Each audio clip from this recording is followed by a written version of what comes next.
Well, you come from maybe the most kind of interesting musical family Yeah. I could think of.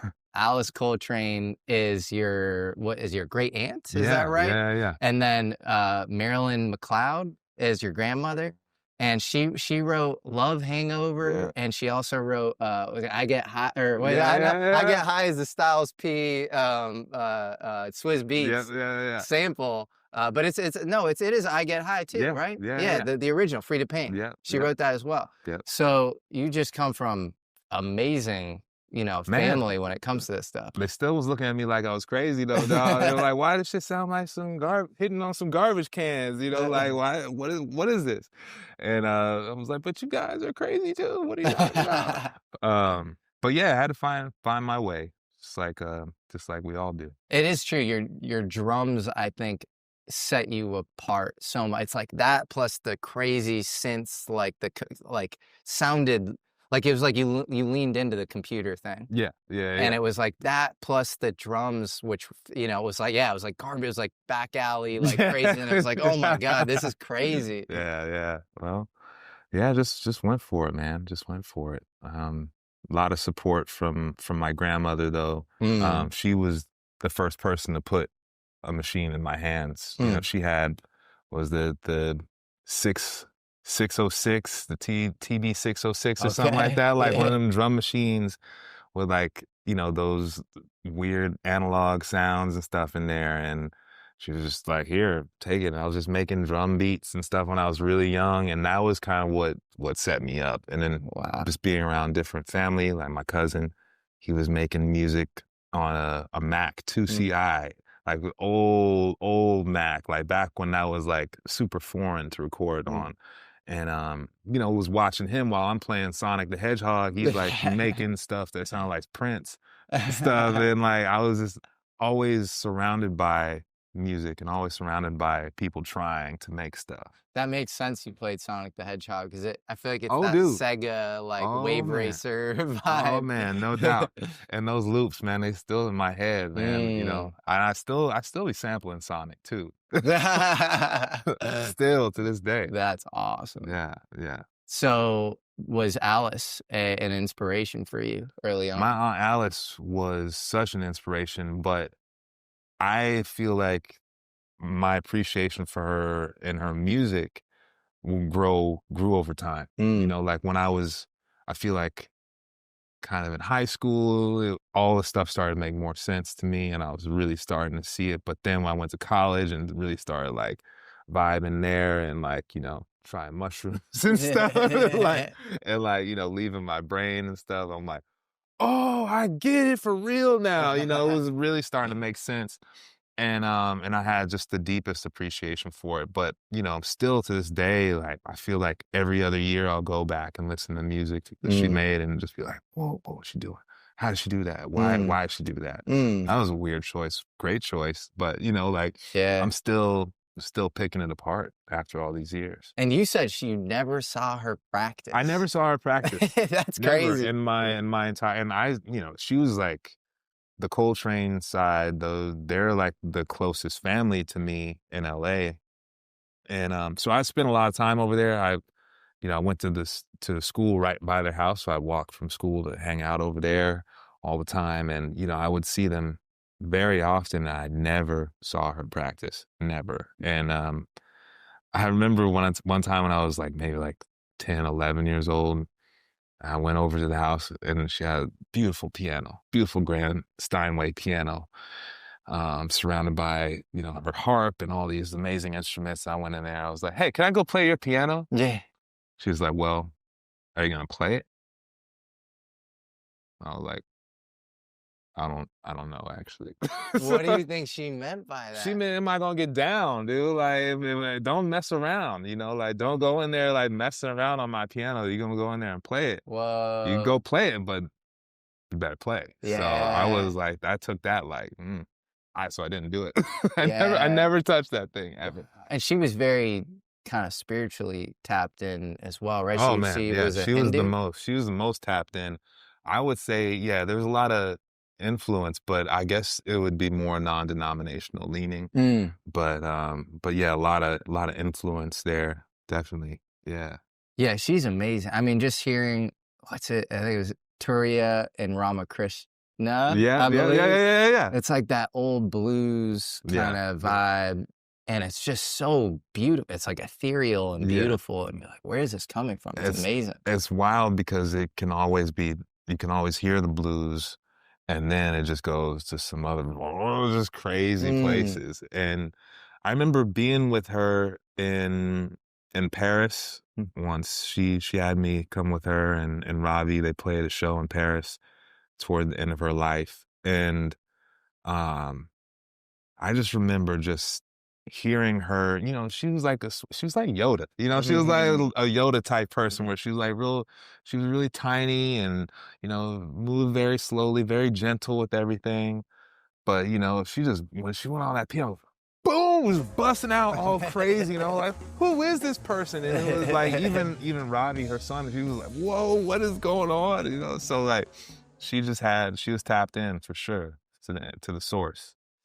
Well, John was tapped in as well. I mean, Yeah. I think he might be, uh, at least top 3, maybe favorite jazz musician of Oh, all man, time. yeah. Are you a fan of his as well? Yeah. Absolutely, absolutely, and I think I was a fan of his first, Mm. and it's funny because when I was growing up and people would wanna talk to my aunt and be around people who wanna talk to her, they always wanna talk to her about John Coltrane. Mm. All I want to talk to her about is like, what was it like being around John Coltrane? What was he like? What was he like?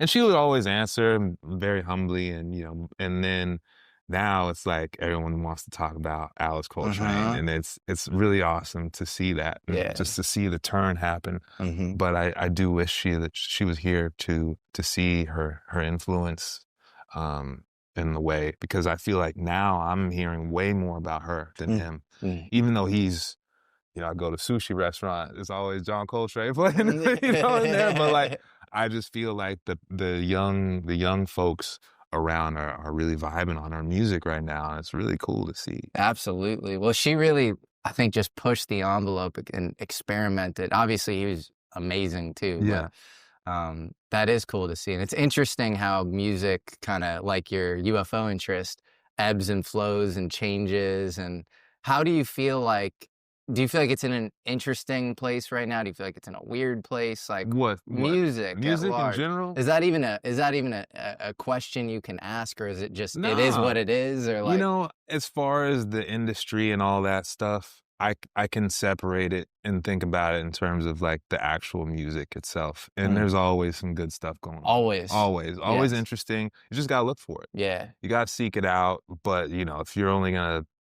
listen to what the charts are telling you, then you're probably gonna be thinking it's all the same. It's definitely weird that it's now filtered by, is the person a good social media personality? Absolutely. That's weird to me. Absolutely. And like the numbers, like people even see like, okay, well, they only have certain amount of listeners on Spotify, so they're Mhm. probably not that good. Yeah, yeah, yeah, They're yeah, probably yeah, not yeah, that yeah, great. yeah. They only got like 10,000 listeners every month, so they're Right. probably eh, Right. you know. It's this, like, infinite force ranking of everything. Absolutely. Everything's a beauty contest or Oh, whatever. dude. Yeah. And I feel like in the past 10 years, the numbers thing really got into the fandoms of Mm. rappers and stuff, like, first week sales and stuff. Mm. Like, people are like kids are talking about rappers' first week sales, like selling what? What are people selling anymore? Right. Like y'all buying records and stuff out here? Like what is it's just it's super weird that that's actually part of the conversation in terms of Mm. like,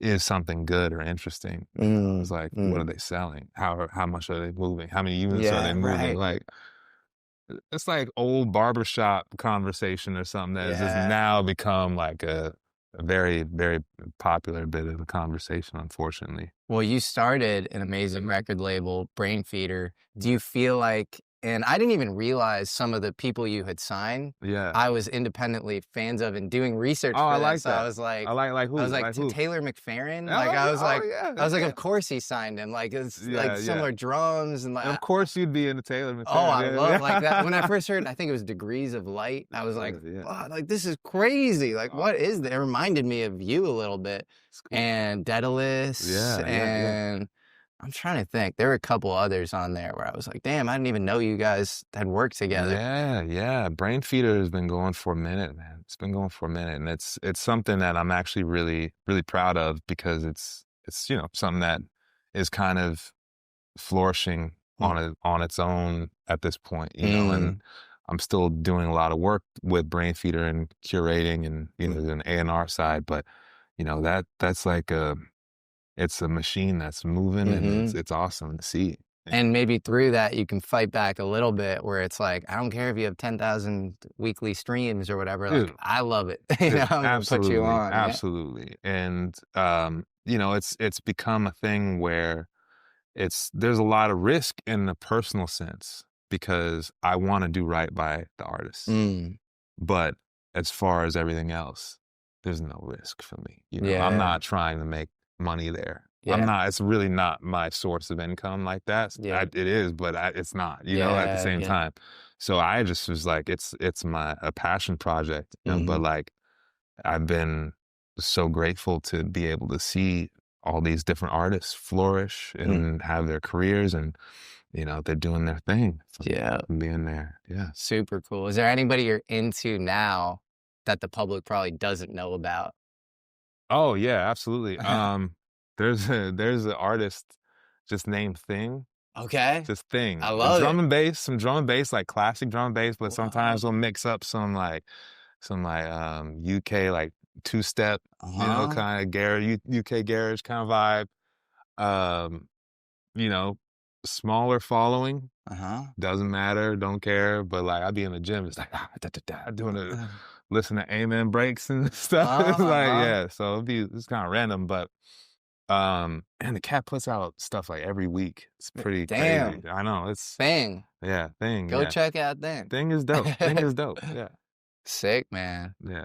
And you've worked with some of the most legendary artists, like, Yeah, ever. man. I mean, one Yes. of the Yeah. guys I feel like you're just probably friends first and then collaborator second is Thundercat, who Yeah. I saw you live with in New York. Yeah, yeah. Um, he's amazing, man. Yeah, He's so yeah. awesome, and he credits you for having helped give him a voice, and Yeah. because he was just playing bass primarily, right? And Yeah, you yeah. kinda helped him out, and you were like, "Look, man, you should just sing over your tracks." Is that Yeah. right? Yeah. He was doing some oohs and ahs on stuff. Mhm. And I was like, what's going on? Like let's do it. And then there was one day I'll never forget, and I think about it all the time. We were sitting in my apartment, my sweaty apartment in Northridge. And he just, we were working on some music. I had these like portable lunch tables. They're like the classic picnic tables or whatever. That's where I had all my gear set up on, and it was like surrounded by all these like medicinal marijuana jars. Uh-huh. And it was, yeah, he just looks over at me and he was like, "Man, I want to be your artist." And I was like, "Yeah, what does that even mean?" You know what I'm saying? Like, what does that even mean? I've never done that sort of thing before. And yeah, we've just been going at it, man, ever since. We've just been going for it. And it's been awesome to see and honestly something that I take so much pride in. Aside from my own work, is, just seeing how his music and his message and his influences affected the world, you Yep. know.